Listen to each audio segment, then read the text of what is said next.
السلام علیکم۔ امید کرتی ہوں آپ سب لوگ خیریت سے ہوں گے۔ ویڈیو کو لائک کیجئے، چینل کو سبسکرائب کیجئے، کومنٹ سیکشن میں اپنی رائے پیش کیجئے۔ شکریہ۔ چلتے ہیں ناول کی جانب۔ Welcome to my YouTube channel fantasy novel by Noor Khan. Novel کا نام عشق زر، قسط نمبر 9۔ ابھی میں تم لوگوں کو چھوڑ رہا ہوں کیونکہ یہ صرف زخمی ہوئی ہے۔ اگر آج اس کے ساتھ کچھ بھی ہوتا تو تم لوگوں کا وہ حال کرتا کہ دفن کرنے کے لیے جسم کا ٹکڑا بھی نہ ملتا۔ وہ انہیں وارن کر رہا تھا، ان میں ان کا کوئی قصور نہیں ہے۔ اگر مجھے چلانے کا موقع ملتا تو شیزا میری مدد ضرور کرتی۔ تم واقعی بے وقوف ہو۔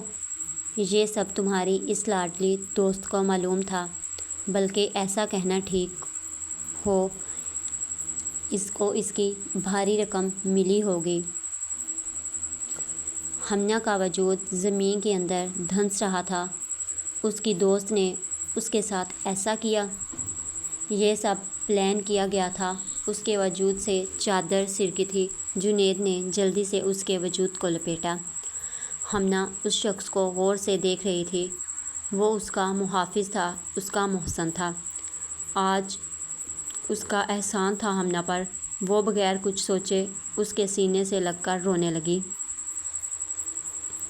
جنید کا دل اس کے پہلوں میں زور سے دھڑکا تھا۔ اس نے اس کے گرد بازو کا حصار بنایا۔ اس کی کمر تھپ تھپانے لگا۔ 2 منٹ ایسے ہی اسے حوصلہ دیا، پھر اسے اپنے ساتھ لگا کر حویلی سے باہر نکل آیا۔ اسے گاڑی کی فرنٹ سیٹ پر بٹھایا، سیٹ بیلٹ لگایا۔ وہ بھی آنکھیں موند گئی۔ میں تمہیں اپنے گھر لے کر جا رہا ہوں۔ یہ دنیا ظالم ہے۔ یہاں اکیلی لڑکی کو کمزور سمجھا جاتا ہے۔ ہاں، کسی کو کسی کے سہارے کی ضرورت ہوتی ہے۔ تمہیں بھی کسی مضبوط سہارے کی ضرورت ہے۔ میں تمہیں اگر ایسے اپنے گھر رکھوں گا تو لوگ مجھ سے زیادہ تم پر انگلی اٹھائیں گے۔ میں تم سے نکاح کرنا چاہتا ہوں۔ وہ رواداری سے اپنی بات کو رکھ رہا تھا۔ یہ دنیا میں انوکھا انسان تھا جو الگ طریقے سے پرپوز کر رہا تھا۔ ہمنا نے آنکھیں کھول کر اسے دیکھا، جیسے پوچھ رہی ہو، اب بھی نکاح کرنا چاہتے ہو؟ بالکل، میں اب بھی تم سے نکاح کرنا چاہتا ہوں۔ پہلے میں موقع کی تلاش میں تھا، مگر اب مجھے لگتا ہے میں تمہیں دنیا کے حوالے نہیں کر سکتا۔ اس کی آنکھوں سے آنسو پھر بہنے لگے تھے۔ گھر آ گیا تھا۔ وہ اسے لے کر اندر داخل ہوا، اسے بیٹھنے کا اشارہ کیا، خود کچھ تلاش کرنے لگا۔ ایک طرف ایک الماری میں وہ کچھ ڈھونڈ رہا تھا۔ اس نے پھر ایک پینٹ نکالی، اس کے ساتھ ایک قمیض۔ شاید وہ پہلے ایسے کپڑے پہنتا تھا۔ پھر ایک طرف باکس سے ایک خوبصورت سا دوپٹہ نکالا جو سرخ رنگ کا تھا، جس پر بالکل نفیس سا کام کیا ہوا تھا۔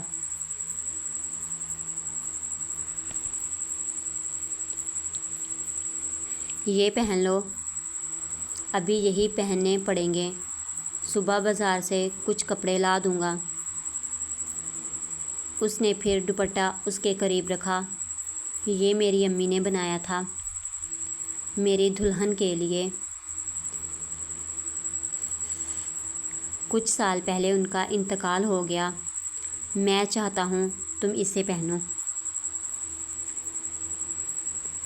اس وقت مسجد بند ہوگی، مگر میں قاضی کو گھر سے لے کر آتا ہوں، تب تک تم تیار ہو جاؤ۔ اور یہاں تمہیں کوئی تکلیف نہیں ہوگی، کوئی ڈر نہیں ہوگا۔ یہاں میرے علاوہ کوئی نہیں آئے گا، مگر میں اکیلی۔ گھر کا ایک لاک ہے، آٹومیٹک، جو صرف میں اور بلاج سائیں جانتے ہیں۔ اس کے بغیر نہیں اوپن ہوگا۔ مین گیٹ سے اگر کوئی آتا بھی ہے تو اندر تک نہیں آئے گا۔ وہ خاموشی سے باہر گیا۔ ہمنا نے ایک نظر گھر کو دیکھا۔ دیکھنے میں زیادہ بڑا نہیں تھا۔ نیچے 2 کمرے تھے، ایک کچن، چھوٹا سا ہال اور سیڑھیاں اوپر جا رہی تھیں۔ ایک طرف سے بڑی سی ونڈو تھی ہال میں جو ایلومینیم کی تھی۔ جاتے ہوئے وہ پردے گرا گیا تھا تاکہ اسے ڈر نہ لگے۔ اس نے واش روم میں جا کر کپڑے تبدیل کیے، کافی دیر شاور کے نیچے کھڑی رہی تھی۔ کتنا عجیب واقعہ پیش آیا تھا اس کے ساتھ۔ اگر آج کچھ ہو جاتا تو میں کسی کو منہ دکھانے کے قابل نہ رہتی۔ جنید، تم نے بہت اچھا کام کیا ہے۔ سائیں، ہم اگر وقت پر نہ جاتے تو پتہ نہیں اس کے ساتھ کیا ہو جاتا۔ تم نے ٹھیک کیا، باقی میں سنبھال لوں گا۔ بہرام سائیں کو بھی شاید اس حرکت کا اندازہ نہیں تھا۔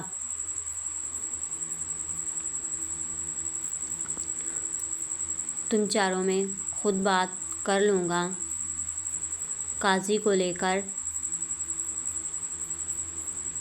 چلتے ہیں گھر، باقی صبح دیکھتے ہیں۔ سائیں، آپ کا اس وقت ڈیرے پر کیوں تھے؟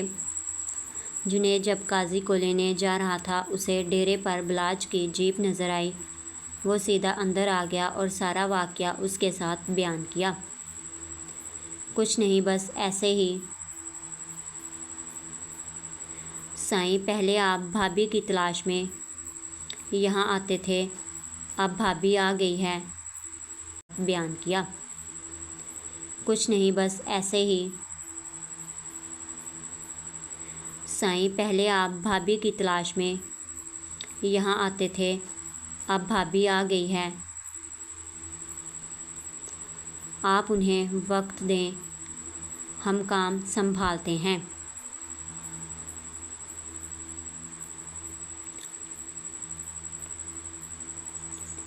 اس کی ضرورت نہیں ہے جنید۔ خیر، ابھی وہ کام کرتے ہیں جو ضروری ہے۔ دونوں گھر میں داخل ہوئے۔ دروازہ کھلنے کی آواز پر اس کے دل کی دھڑکن تیز ہونے لگی تھی۔ اس نے ٹیبل سے فروٹ کی ٹوکری سے چھری اٹھائی۔ جنید نے دروازہ کھول کر اندر داخل ہوا۔ کوئی نہیں ہے، میں ہوں، اس نے حوصلے سے اسے رکھنے کا اشارہ کیا۔ بلاج بھی اس کے ساتھ اندر داخل ہوا۔ ڈرائنگ روم کا دروازہ کھول کر قاضی کو اندر بٹھایا۔ بلاج نے جائزہ لیا۔ اس کے چہرے پر معصومیت کی جگہ اب اداسی تھی۔ ماتھے پر پٹی کی ہوئی تھی۔ ہمنا کی آنکھوں میں آنسو تیرنے لگے تھے۔ بلاج اس کے قریب آیا اور سر پر ہاتھ رکھا۔ اچھے لوگوں کے ساتھ برا نہیں ہوتا گڑیا۔ وہ بلاج کے سینے سے لگ کر پھوٹ پھوٹ کر رونے لگی۔ بس وہ اسے تسلی دے کر اپنے ساتھ بٹھا گیا۔ اگر تم اجازت دو تو کچھ پوچھ لوں؟ اس نے آنسو صاف کیے۔ کیا تم جنید پسند ہے؟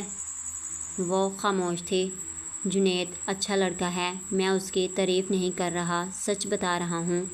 وہ بہت اچھا ہے اور تمہیں بہت خوش رکھے گا۔